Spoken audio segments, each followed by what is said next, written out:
নমস্কার। চলুন আজ একটা দারুণ জিনিস বোঝা যাক। মাইক্রোওয়েভ সিগন্যাল কিভাবে এক জায়গা থেকে আরেক জায়গায় যায় সেটাকে আমরা একটা সুপার হাইওয়েতে লম্বা সফরের সাথে তুলনা করে দেখব। ব্যাপারটা বেশ মজার হতে চলেছে।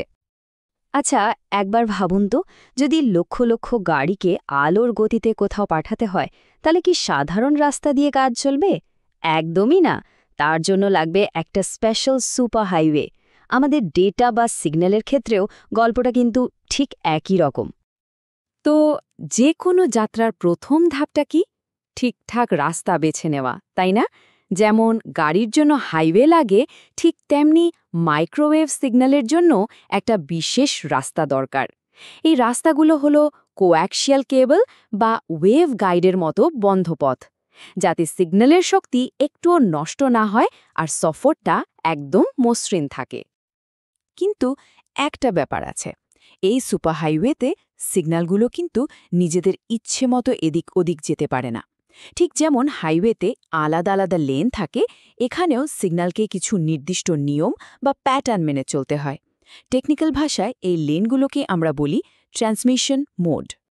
সোজা কথায় এই মোড আর কিছুই না, এটা হলো সিগন্যাল চলার একটা নির্দিষ্ট স্টাইল বা লেন। মানে এই নিয়মটাই ঠিক করে দেয় যে সিগন্যালের ভেতরের ইলেকট্রিক আর ম্যাগনেটিক ফিল্ডগুলো ঠিক কিভাবে সাজানো থাকবে আর সিগন্যালটাকে এগিয়ে নিয়ে যাবে।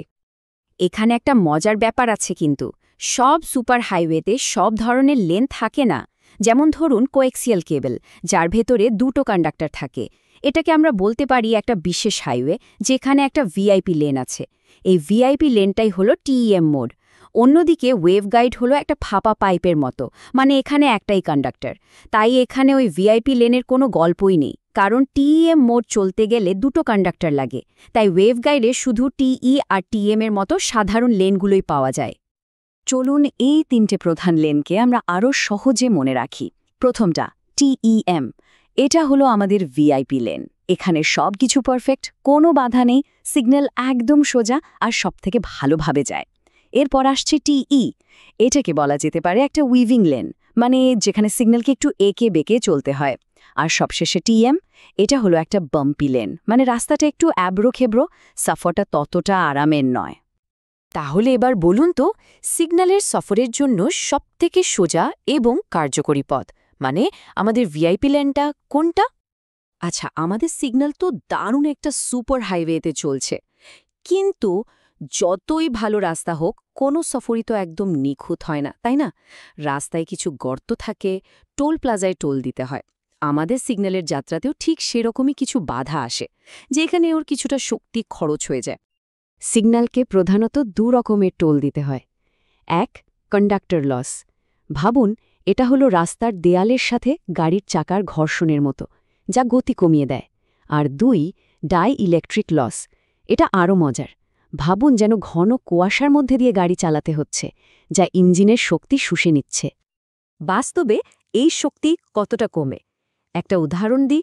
একটা সাধারণ 1 ইঞ্চির কোঅ্যাক্সিয়াল লাইনে প্রতি 1 মিটার যাওয়ার জন্য প্রায় 0.045 ডেসিবেল শক্তি কমে যায়। খুব বেশি মনে না হলেও লম্বা সফরে এটা কিন্তু বেশ বড় একটা ব্যাপার। মানে সেরা হাইওয়েতেও খরচ তো হবেই। তাহলে সিগন্যালকে যে দুটো প্রধান টোল দিতে হচ্ছিল, সেগুলো কি কি ছিল? তো লম্বা সফর প্রায় শেষের দিকে, আমাদের সিগন্যাল এখন গন্তব্যের খুব কাছে। এবার ওকে সুপার হাইওয়ে থেকে নেমে আসল জায়গায়, যেমন ধরুন একটা অ্যান্টেনা, সেখানে পৌঁছাতে হবে। আর এর জন্য কি দরকার? একটা পারফেক্ট এক্সিট র্যাম্প। এই যে এক্সিট র্যাম্পের ডিজাইনের কথা বলছি, টেকনিক্যাল জগতে এর নাম হলো ইম্পিডেন্স। এটা আসলে কি? এটা হলো একটা কানেকশন পয়েন্টে শক্তির প্রবাহে কতটা বাধা আসছে তার একটা মাপ। আমাদের হাইওয়ের উদাহরণে এই ইম্পিডেন্সই হলো এক্সিট র্যাম্পের ডিজাইন, যেটা ঠিক করে দেয় হাইওয়ে থেকে লোকাল রাস্তায় গাড়িগুলো কতটা স্মুথলি নামতে পারবে। ব্যাপারটা খুব সহজ। যদি এক্সিট র্যাম্পের ডিজাইন পারফেক্ট হয়, মানে ইম্পিডেন্স ম্যাচ করে যায়, তাহলে সব গাড়ি, মানে পুরো সিগন্যালের শক্তি একদম মসৃণভাবে গন্তব্যে চলে যায়। কোনো ট্রাফিক জ্যাম নেই। কিন্তু যদি র্যাম্পের ডিজাইন খারাপ হয়, মানে ইম্পিডেন্স মিসম্যাচ করে, তাহলেই বেঁধে যাবে তুলকালাম।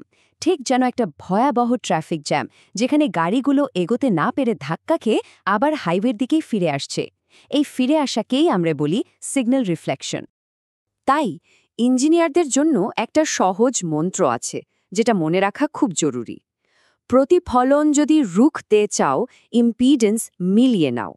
ব্যাস, এইটুকু মনে রাখলেই অনেক সমস্যার সমাধান। একটা রিয়েল লাইফ উদাহরণ দেখা যাক।